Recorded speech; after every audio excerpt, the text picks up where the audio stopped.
My name is Jackie, but you can call me Green, and welcome to Building Bridges with Sam Bridges. But I mean, it does let you climb over and avoid all this hassle. Look at this is a huge pain in the ass you can just avoid now. I am very happy with this bridge. I don't care if no one upvotes it. Whoa! But please, somebody upvote it. Oh my goodness. Alright, everybody chill. Chill.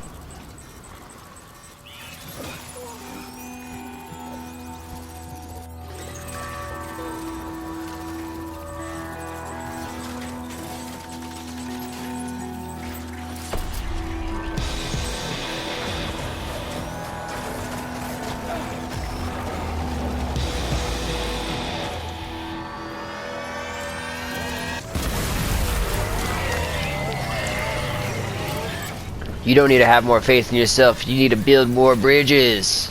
Today we are taking all the metal and ceramics we can find and putting them on some bridges.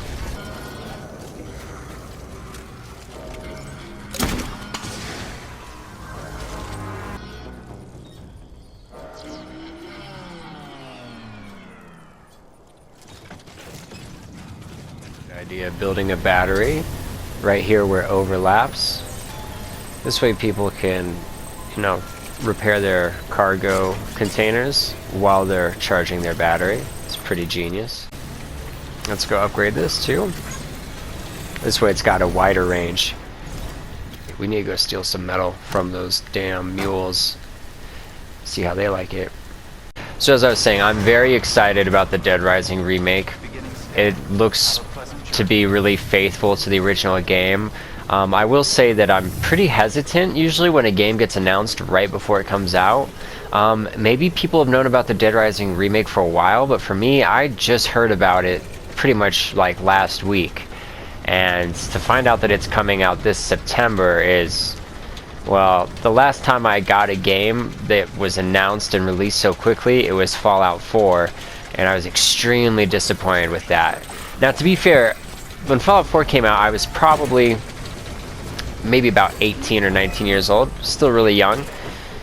But I had watched Matthew Matosis, and I had known enough about the AAA game industry to know better. And I don't know why I just thought, oh, I'll get a Bethesda-made Fallout game, it'll be fun. I guess I thought, hey, it'll be like Fallout 3, but it was not even like Fallout 3. And of course, it was nothing like New Vegas, but I never expected it to be like that good. By the way, this is going to start showing up in people's games, other people's games. So we're going to hopefully rake in the likes soon. Yeah, no, the new Dead Rising remake looks fantastic. It looks like just a graphical overhaul. Not to mention the fact that they improved the running animation and walk cycle for Frank. Not to complain, but he did look extremely goofy in the first game.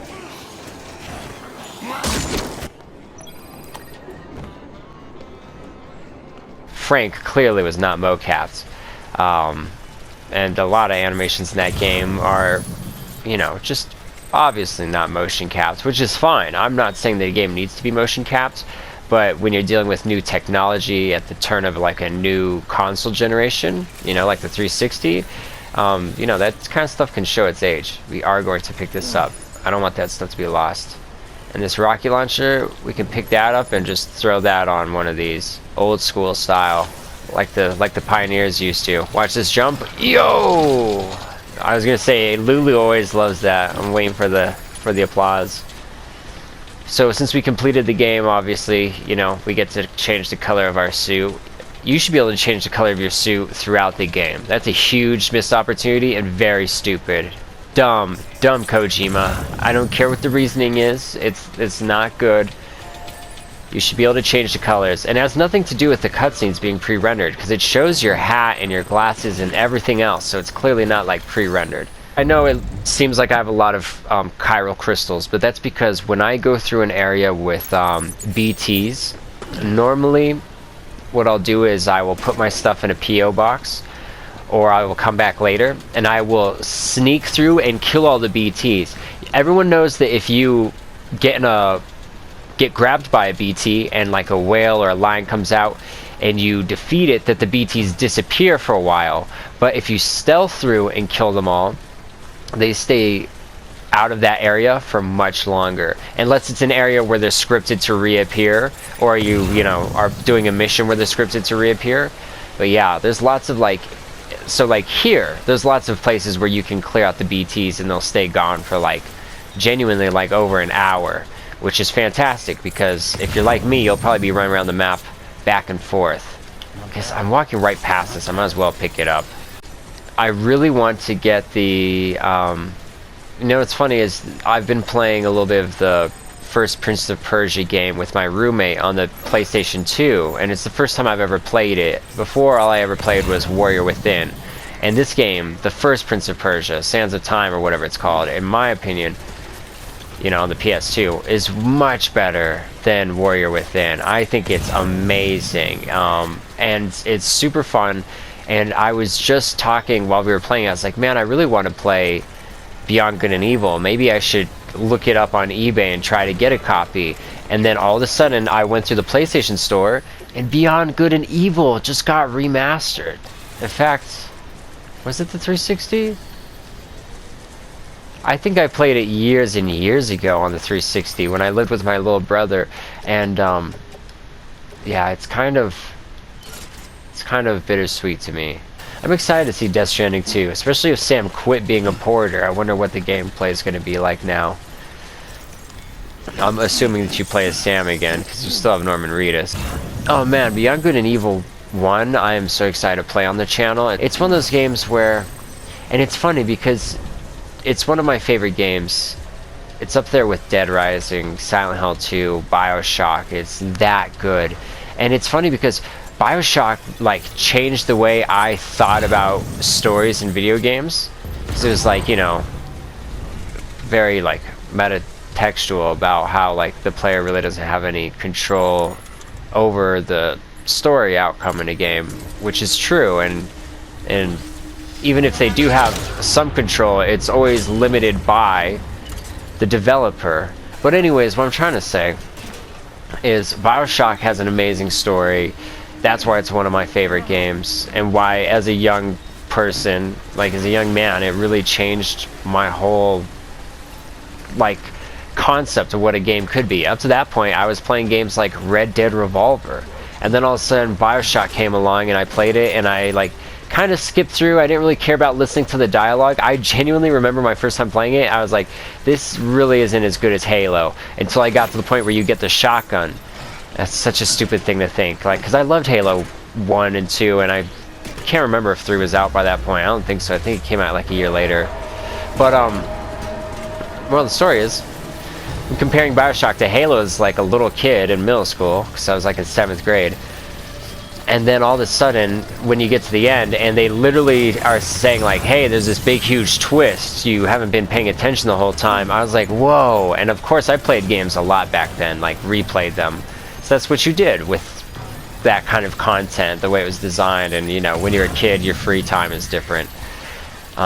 So I would replay BioShock, and the second time I replay, attention to the stuff going on around you, and not just like tune it out. I wasn't even listening to a podcast back then. I was just a little kid. So anyways, BioShock is amazing and super formative for me. And why do I keep saying all this? I keep saying all this because I'm trying to really explicitly point out how, even though BioShock 1 is amazing, basically a masterpiece, I still rank Beyond Good and Evil up there with BioShock, because it's also a masterpiece, and so is Dead Rising.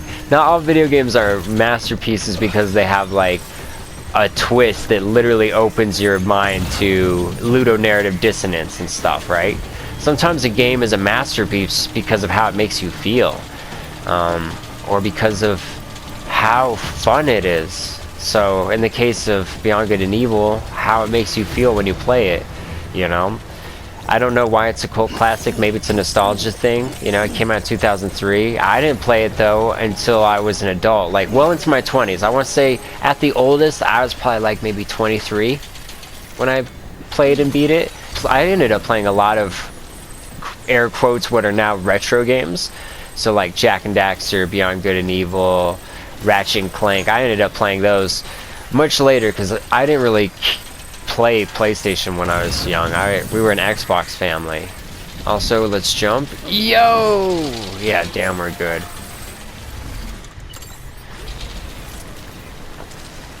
So Beyond Good and Evil, just like Dead Rising, you have a camera where you take pictures of stuff, and but I think it's, to me, I actually like, sometimes I don't really care for using the camera in Dead Rising. It's not a pain in the ass, but I'm just not taking pictures of zombies all the time. It's just not worth it to me. But in Beyond Good and Evil, you're a wildlife photographer, or at least that's one of your gigs, since you're a photographer. So you get paid to find new species on this new planet that everyone lives on. Yeah, Beyond Good and Evil is basically like Ubisoft trying to make their own Ocarina of Time. I feel like, you know what does make me sad, what actually almost brings a tear to my eye, but not really, is like the fact that a lot of people, probably anyone who is younger than 20, anyone who's not grown up with like retro games, basically, because like if you're younger than 20, I'm like, what are the odds that you really played PS1 or N64 games or PS2 games or original Xbox, right?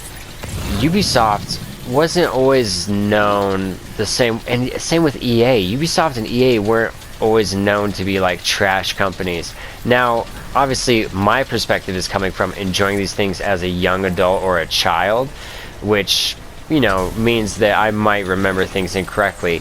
EA, as far as I'm concerned, might have, you know, sucked since 2000 because, you know, there's a lot of stuff that we like the Lord of the Rings games, but we also have to face facts that EA basically made sports games and licensed like movie games like Lord of the Rings and stuff, you know. I'm trying to think of something cool that EA made that wasn't Star Wars.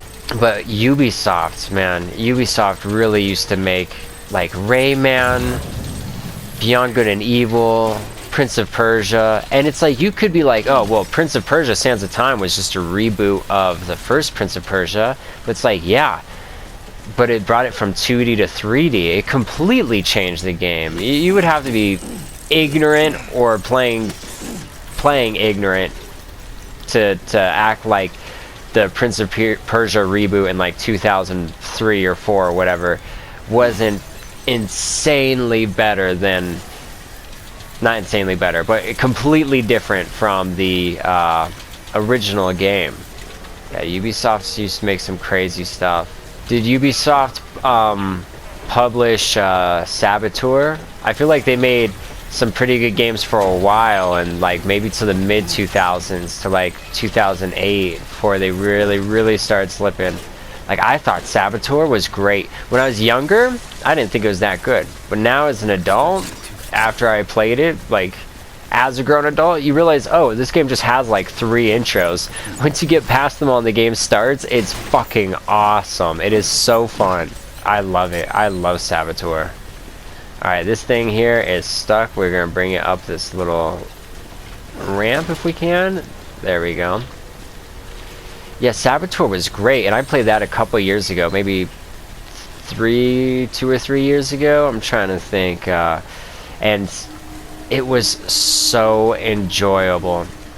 It's basically like, so you're obviously like living in the 40s and like Nazi occupied France, and it's one of those games where these were super big at the time. You have an open world and you just go around taking territories, you know. It's like, this place is controlled by the Nazis, but if you destroy speakers and kill officers and like assassinate these officers, and if you do story missions, you do this and do that, you'll lower their control, right? One of those typical games, kind of like Saints Row and stuff, or like Godfather 2. Anyways, super fun because, and it was one of those games where at the time I remember a big complaint where people were like, this game is trying to do too many things. It wants you to be like shooting and sneaking and driving, and it's not good at any of them. But it's like, oh bullshit, the driving in that game is fun. It's better than the Saints Row reboot. The stealth in that game is awesome. Like, I know it's pretty quaint, but you can still hide bodies.